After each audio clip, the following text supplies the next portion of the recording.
자, 우리 이런 일이 있었습니다. 우리 최근에 우리 한두 분도 아니죠. 몇 분이 있었습니까? 4만여 명분이 우리 2천억이란 돈을 갖다가 소중한 돈을 날리게 됐습니다. 사실은 문제는 여기서 끝나는 건 아니라 더 뒤에 보시면 알겠지만 7조라는 더 큰 돈이 걸려 있어요. 근데 그걸 떠나서 많은 지적들을 하더라고요. 왜? 우리나라 은행에서는 여러분 얼마까지 보장을 해줍니까? 5천만 원까지 보장을 해주잖아요. 그럼 뭐라고 생각하는 거야? 야, 5천만 원까지 보장을 해주기로 법적으로 약속을 했으니까 당연한 거고, 우리 나머지 이분들은 뭐예요? 5천만 원 넘어가는 돈을 갖다가 저축은행에 넣은 거 아니겠습니까? 뭐 부산저축은행에도 넣었었고, 근데 돈을 띄게 됐단 말이에요. 여러분, 야, 이거는 시장경제 질서에 의해서 어쩔 수 없잖아. 누가 너한테 저축하라고 그랬어? 전 그런 얘기를 들어요. 누가 너희들한테 저축하라고 그랬어? 니네 왜 저축은행에다 돈 넣니? 거기 은행 이자 더 많이 준다 그러니까. 우리은행이나 신한은행 같은 안전한 은행에다 넣지. 농협에다 넣고. 농협은 차라리 그냥 기억을 싹 잊어버리잖아. 넣는지 안 넣는지. 머리 깔끔하게 해주잖아. 얼마나 간편해. 그런 믿을 수 있는 곳에다 돈을 넣어야지. 왜 기록이 확실하게 남는 데다 돈을 넣어갖고 우기지도 못하면서 이런 얘기를 한다고요. 그래서 제가 오늘 초점 말씀드린 건 과연, 그래서 이분들이 지금 계속 뭐 하고 계십니까? 우리 길에 앉으셔서 막 데모하거든요. 그러면 사람들 뭐라고 생각하냐면은, 야, 참 억울하다 저분들. 그 다음에 꼭 나오죠. 하지만 어쩔 수 없는 거 아니겠어? 라고 말들 합니다. 예, 근데 오늘 제가 그분들이 왜 어쩔 수 없어가 아닌지를 갖다가 한번 가보도록 할게요. 자, 우리 한번 가봅니다. 그래서 제목을 잡아봤는데, 뱅크런, 그래서 파멸한 확실한 돈 반자다, 이런 표현을 썼었습니다. 자, 우리 뭐냐?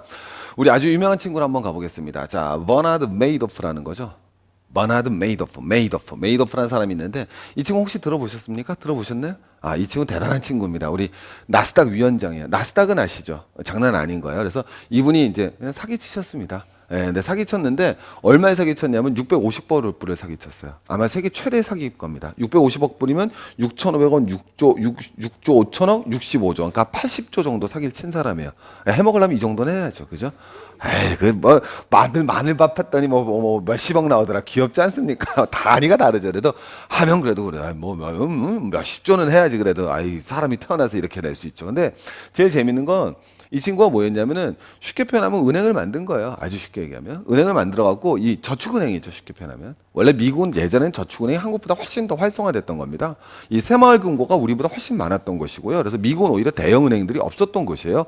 미국의 대형은행들이 나오는 건 대부조합 파산 사건 이후에 대형은행들이 확 커지는 겁니다. 그전에는 미국 오히려 새마을금고 같은, 왜 우리 옛날 햇님 아들 우리들의 차돌이, 서부소년 차돌이 나오잖아요. 그 서부소년 차돌이 가보면 어떻게 했어요? 항상 두 개가 딱 있잖아요. 보안관 있는 그런 건물이 있고 그 옆에 은행이 있잖아요.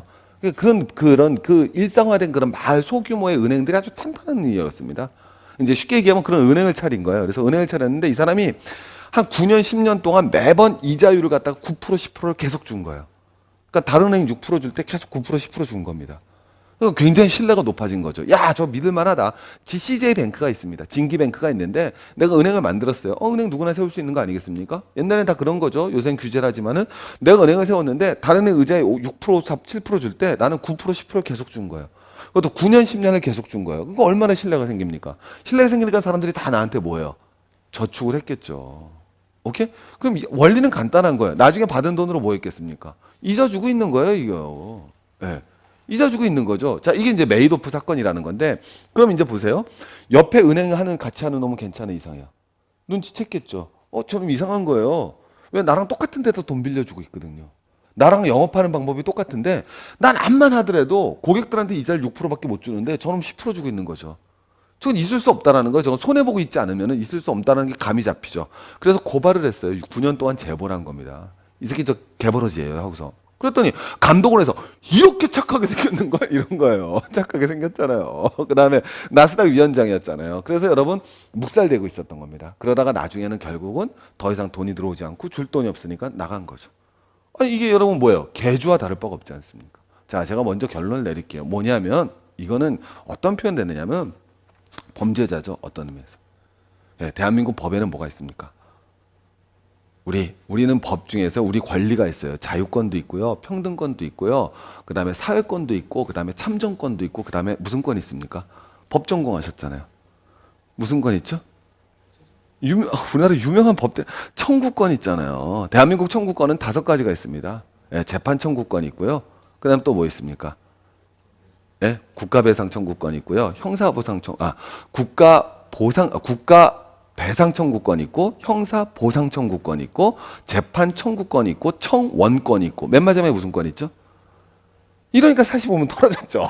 이 사람이 지금 40 몇 번 떨어진 거예요. 신림동에서 비빌대다가 여기 온 거예요. 뭐 말하면 뭐 하겠습니까? 맨 마지막에 범죄 피해자 구조 청구권 있잖아요. 범죄 피해자는 구조를 받을 권리가 있단 말이에요. 제가 지금 접근하는 방식은 왜? 범죄 피해자는 구조를 받아야죠. 저희가 말하는 건 자본주의 사회에서 손해를 본 거는 구해줘 줄 필요가 없죠. 정당하게 내가 투자를 했는데 투자를 해서 손해봤어요. 그걸 왜 국가가 배상해 줍니까? 하지만 그것이 아니라 무엇에 의해서? 사기에 의해서 선량한 사람이 시민이 피해를 봤을 경우에 국가가 그걸 도와줘야죠. 물론 다 도와주는 수는 없지만은 대한민국 헌법의 권리상에는 범죄 피해자 구조 청구권이 있다라는 거죠. 그래서 이 데모하는 분들, 야, 니네 5천만 원 계약 끝났었으니까 니네 더 돈 못 받는 게 당연한 거라고 넘어가서는 안 된다는 거죠. 왜? 그랬을 때 그렇다면 이제 중요한 관건은 뭐예요? 우리 그 저축은행 했던 사람들이 이런 메이도프 같은 사기꾼이었는지 아니면 정상적인 은행 영업을 했었는지가 관건이라는 거죠. 그 사람들이 정상적인 은행 영업을 했음에도 불구하고 경기가 나빴다거나 사회 전체 구조적인 문제가 있어서 파산했다. 그럼 어쩔 수가 없지 않습니까? 근데 그런 주산저축은행장에 있는 기관들이 범죄를 갖다 공모하고 있었던 이런 사람과 다를 바가 없다라면 당연히 그분들은 그들의 주장이 관리를 할 수 있는 것이고 그것이 정당한 거죠. 그래서 다는 아니래도 명확한 피해 보상을 받아야죠. 아, 우리나라 정당한 거는 보상해 주잖아요. 건설사가 PF 해갖고 부도 왕창 내고서 보상해 주지 않습니까? 국가가 1조라는 돈을 들여서. 맞지 않습니까? 예, 거긴 굉장히 관대하죠. 그건 어떤 사기를 당한 게 아니잖아요.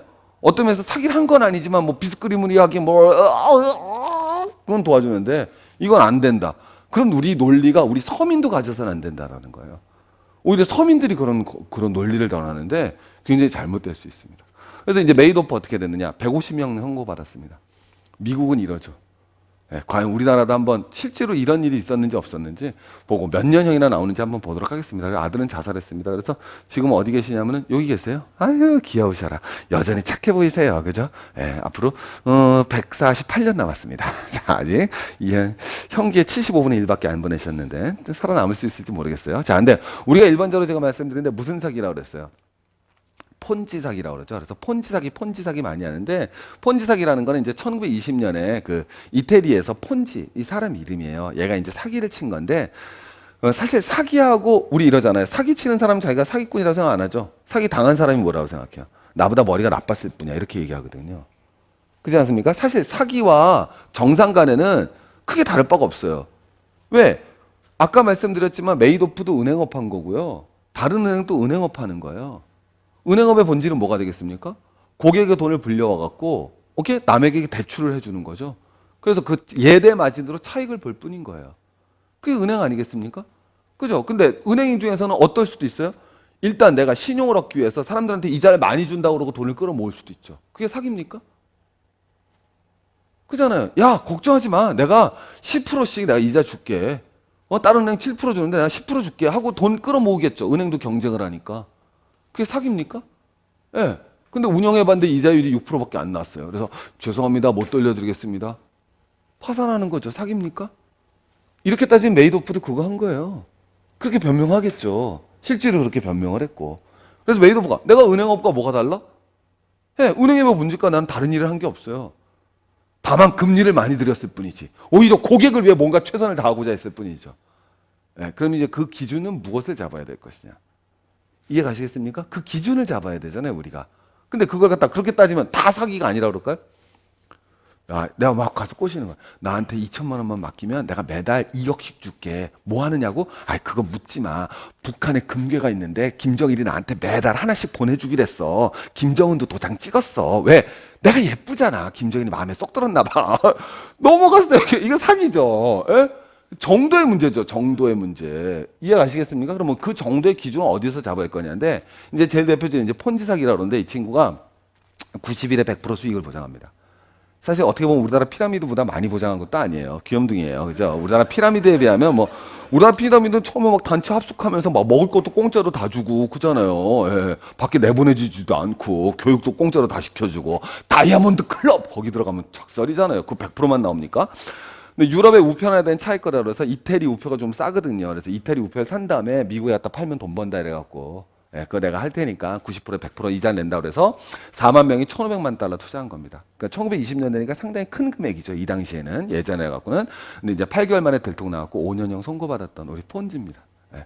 그래서 이제 우리가 폰지 사기다 그러면 이게 이태리에서 나왔던 거고 쉽게 얘기하면 우리나라 피라미드인데 피라미드가 또 다 나쁜 건 아니니까 한국에서 합법화된 피라미드가 있으니까요. 그 다 나쁘다는 뜻이 아니라 뭐라 그래야 될까? 하여튼 그래도 좀 좋은 이미지는 아니죠. 자, 어쨌든 뒤로 넘어가 보겠습니다. 자, 그래서 여러분 여기서는 이제 여러분 유명한 경제학자를 한 분을 갖다 공부해 보도록 하겠습니다. 바로 민스키라는 경제학자가 있는데요. 제가 아까 정도를 말씀드렸죠.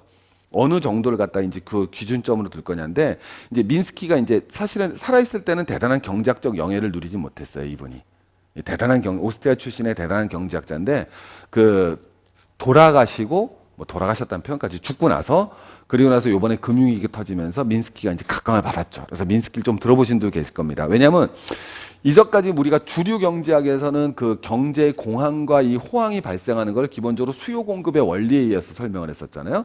그리고 이제 실물 경제로서 이제 설명을 했단 말이에요. 근데 금융의 흐름에 따라서 무엇을 공황을 예견했던 친구예요. 그래서 뭐가 되느냐? 이제 이 사람은 금융을 세 가지로 나눕니다. 자, 여러분들 이제 어느 가지에 포함되는지 한번 가보세요.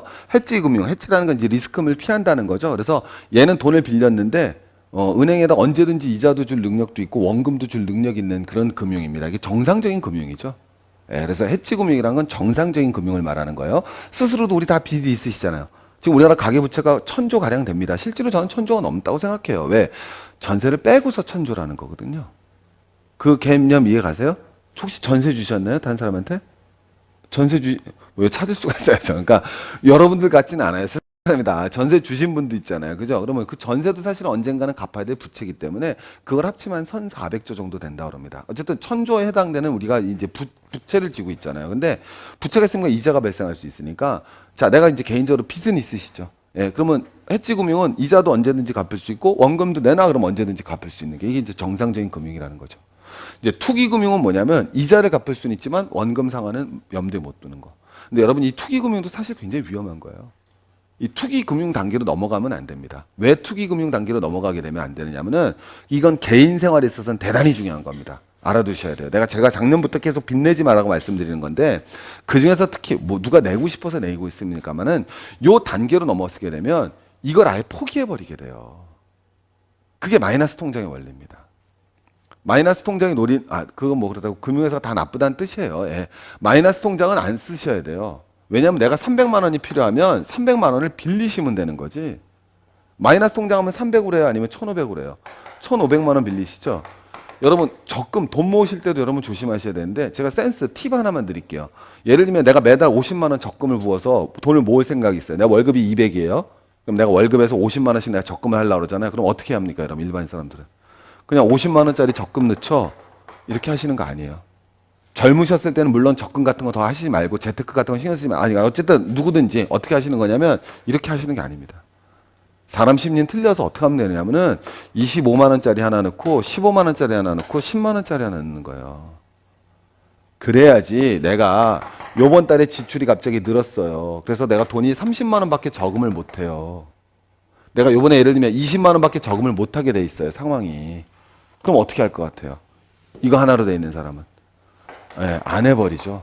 그리고 남은 20만 원도 써버린단 말이에요. 제 말 이해하시겠습니까? 근데 내가 40만 원이 돈이 남았어요. 여기도 마찬가지죠. 40만 원이 있어요. 근데 저금하려면 얼마 넣어야 돼요? 50 넣어야 되죠? 에이, 저금 못하겠구나. 쌍 하고서 40만 원 거 술 처먹거나 뭘 한단 말이에요. 근데 내가 이렇게 딱 나눴으면 어떻게 되겠어요? 이거 넣고 이거 한 달만 기다리지. 이렇게 간단 말이에요.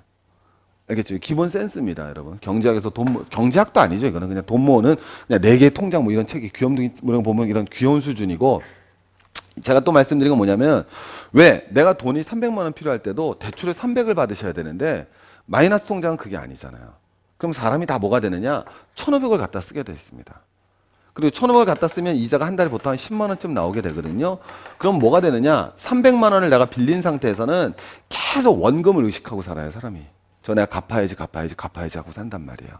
근데 1,500이 딱 되는 순간 갚아야지 마인드가 아니에요.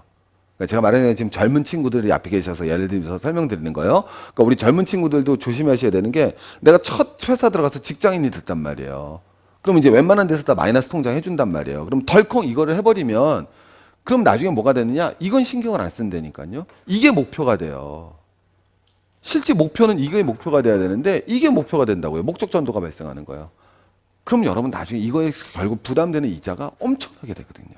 그래서 안 되는 거야. 그러니까 가급적 마이너스 통장을 쓰시는 게 아니라 필요한 금액을 대출 받으시는 겁니다. 알겠죠? 기본적으로. 그리고 마이너스 통장의 이율도 더 비쌉니다. 그래서 마이너스 통장은 더 잘 만들어주죠. 대신에 은행에서. 가만히 생각해 보세요. 1,000만 원 대출 받는 게 어려워요. 1,000만 원짜리 마이너스 통장 받는 게 어려워요. 예, 이해 가셨죠, 여러분? 수수료 주고 대출 받는 거예요. 그게 돈 모으는 겁니다.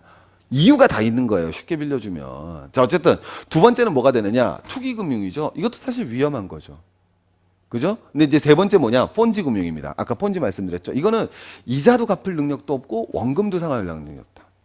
이제 한마디로 해서 개판인 거죠. 그래서 이제 민스키가 일어난 건 뭐냐면은 정상적인 경기 국면에서는 이거밖에 없다라는 거예요. 쉽게 얘기하면. 불황 때에는 이 해치금융밖에 없겠죠.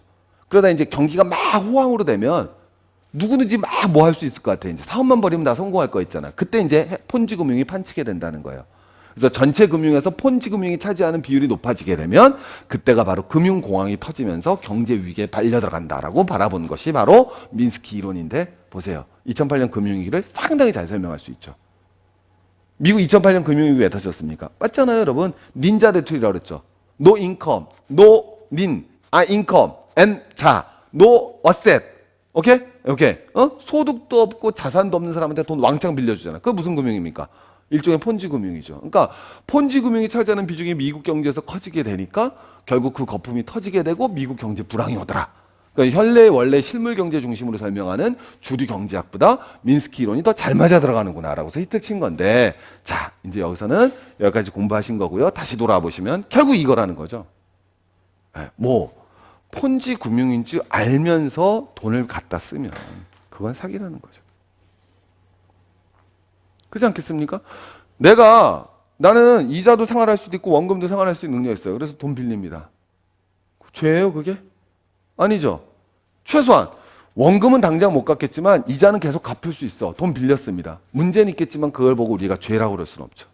하지만 돈도 못 갚고 원금도 못 갚고 이자도 못 갚을 게 뻔히 알면서 돈을 빌려왔습니다. 그건 사기라는 거죠. 그건 폰지고 메이드오프고 처벌받아야 될 것이고, 만약에 더더구나 이런 정보를 갖다 공개하지 않고 숨겼다면, 장부로 무슨 회계를 했다면, 분식 회계를 했다면 그거는 분명히 사기의 대상자죠. 그래서 그 사기의 대상자는 바로 뭘 받아야 된다? 범죄 피해자 구조 청구권을 가져야 된다는 것이 전형적인 법적 상식이고 자본주의 기본 질서라는 겁니다. 그래서 우리가 그분들한테 쉽게 야 정말 억울하겠지만 하지만 어쩔 수 없잖아라는 말은 쉽게 해서는 안 된다. 네, 언제 우리도 당할 일이 아니니까 모르니까요. 전 아니지만 그래서 부실저축은행의 실태를 갖다 바라보면요. 놀라운 거죠. 우리가 잘 모르는데 부산저축은행 대주주 경영진이 대출 지시에서 우리 5개 계열은행 있지 않습니까? 예금주로부터 예금을 받아왔잖아요. 그래서 자기 계열사 특수목적법인을 120개나 만듭니다. 그 대주주들이 회사를 만든 거예요. 쉽게 얘기하면 그 회사를 120개를 만들었어요. 거기다 5조를 갖다 대출해 준 겁니다. 내가 예금주인데, 아니 내가 대주주예요. 은행, 내가 진기은행을 만들었어요. 그래서 진기가 진기 회사를 120개 만든 다음에 예금을 갖다 끌어왔잖아요. 높은 이자를 주고. 그래서 거기서 5조를 대출해서 여기다 준 거예요. 그럼 이게 건실한 사업을 했으면 되잖아요. 그죠? 근데 건실한 정도가 아니라 왜 말이 안 되느냐?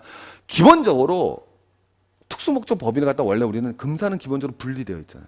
그래서 금산 분리 더 해야 되는 겁니다. 우리가 그런 거에 너무 둔감해요. 금산 분리 정말 해서는 정말 해서는 안 되는데 정말 그건 말도 안 되는 겁니다. 그러니까 얘네들이 뭐 했냐면은 그러니까 대주주하고 경영진이 내 이름이 아니라 차명으로 설립을 한 겁니다. 차명으로 가짜 이름으로. 그죠? 내가 어디예요? 진기뱅크 대주주인데 내가 회사를 갖다 세웠는데 여기는 진가회사로 세운 거예요. 다른 애들 이름 빌려갖고. 그래갖고 한 개 전부 다 아파트, 골프장, 납골당, 공장, 운전학원, 실버타업 등에 투자를 했는데 뭐 업종이 나쁘다는 게 아니라 이것 중에서 120개 사업장 중 실질적으로 실시에 들어간 거는 스타트라도 해본 게 21개밖에 없다라는 거예요. 그게 총 규모가 얼마다? 7조 원대라는 거예요. 그래서 이 7조를 가지고 가서 도대체 뭘 했는지 모르는 거예요. 한마디로. 뭘 했는지는 모르는 거고 회수도 안 되는 거예요, 이게. 한마디로 해먹은 거죠. 쉽게 얘기하면. 완전 폰지 사기와 다를 바가 없는 거죠, 이게. 네. 그러면 이제 나오는 거죠. 그래서 도대체 금융감독원이 뭘 했냐는 거예요. 이게 모를 수가 있습니까, 여러분, 이거. 우리나라는 금융감독원 제도가 되어 있는데. 그러니까 맨날 나오잖아요. 알고 봤더니 여기 계신 분 감사들이 다 어디 출신이에요? 금감원 출신이잖아요. 네. 그건 뻔한 거 아니겠습니까? 사기죠, 배운 사람들이. 배운 사람들이 권력을 등에 업고 폰지 사기를 벌인 거예요. 다 징역 150년 가야 되는 겁니다. 틀릴 게 뭐가 있습니까, 여러분? 150년 가야 되는 거죠. 메이도프는 머리라도 썼죠. 땅 짓고 헤엄치기 아니겠습니까? 심지어 영업정지 하루 전날 VIP 예금 뭐 했습니까? 달행 인출되면서 우리의 도덕적 분노가 확 나왔는데 단순한 도덕적 분노가 아니라 이건 법적인 문제이고 구조받아야 되는 문제다라고 보는 겁니다. 자, 이제 뒤로 한번 넘어가 보겠습니다. 그래서 뭐 어떤 뱅크런의 말로는 말할 것도 없는 거죠. 왜? 이런 금융은 제가 말씀드렸는데 뱅크런의 말로 그 다음에 이제 이런 말씀드린 게 금융의 또 다른 이름은 결국 신뢰 아니겠습니까? 은행은요 모든 예금자가 동일한 시각에 가서 돈을 찾으면 줄 수가 없어요. 어떤 은행도. 그럼 구조적으로 불가능한 겁니다. 예금업이라는 거 생각해 보십시오. 내가 예금을 받았으면 전부 다 예금 찾으러 오면 다 돌려줘야 되는데 그럼 은행에다 돈 다 넣고 있어야 되게? 상식적으로 전 대출해줘야 되지 않습니까? 대출했던 돈을 한꺼번에 회수해야 되는데 불가능한 거죠. 그다음에 지급 준비율 그런 신용 파생 효과가 있기 때문에 우리 예금한 사람 10명 중에 예금한 사람이 1000만 명이잖아요. 100분의 1은 뭐해도 10분의 1만 동시에 가서 은행에다 그날 예금 달라 그러면 모든 은행은 다 박살납니다. 전 지구상에 안 망할 은행 하나도 없습니다. 네. 그건 뭐냐? 그럴 수가 있는 거죠. 결국 뭐의 붕괴다? 금융의 또 다른 이름은 신뢰인데 그 신뢰를 붕괴시킨 거죠. 그 신뢰를 붕괴시켰기 때문에 어떻게 보면 사회의 가장 중요한 범죄자가 되는 거예요. 그래서 이건 정말 엄청난 범죄행위라고밖에 볼 수 없는 겁니다. 그래서 이런 거에 대한 정당한 처벌이 이루어져야 되고 이런 범죄 행위에 대한 피해자에 대해서는 정당한 보상과 배상이 이루어져야 되는 거예요. 저희들이 결코 그런 거에서 야 정보 5천만 원까지 한도 물론 그것도 전 좋은 제도라고 개인적으로 생각하지는 않습니다. 그런 제도가 있는 나라도 있고 없는 나라도 있는데 꼭 나쁜 제도는 아니지만 그것과 명함이 있는 거거든요. 도덕적 해이도 불러일으킬 수 있고 물론 그분들이 더 많은 근데 생각해 보십시오. 모든 사람은 더 많은 이윤을 향해서 추구해 나가는 거 아니겠습니까? 네. 그건 당연한 건데 하여튼 제가 말씀드린 건 그래서 현재 PF 대출 잔액 보시면은 한 38조 정도 남았습니다. 이제 남은 게. 근데 연체율은 계속 높아지고 있죠. 12.86%, 12.86%면 여러분 엄청난 거 아니겠습니까? 이거 좀 있으면 다 이건 뭐 말하면 뭐 하겠습니까? 그래서 우리가 다시는 이런 금융의 또 다른 이름이 이런 제2금융권의 파고가 제1금융권까지 넘어가면 그땐 경제가 끝장나는 거 아니겠습니까? 그래서 우리가 한번 제가 오늘 말씀드리고 싶은 우리 부산저축은행 사태를 갖다 통해서 이것이 어떤 형태에 이르렀을지는 사기적인 행태이며 이것에 대한 피해자들이 정당한 보상을 받는 거에 대해서 우리가 좀 다르게 생각을 해서는 안 된다는 거 꼭 말씀드리고 싶어서 가는 겁니다. 화이팅!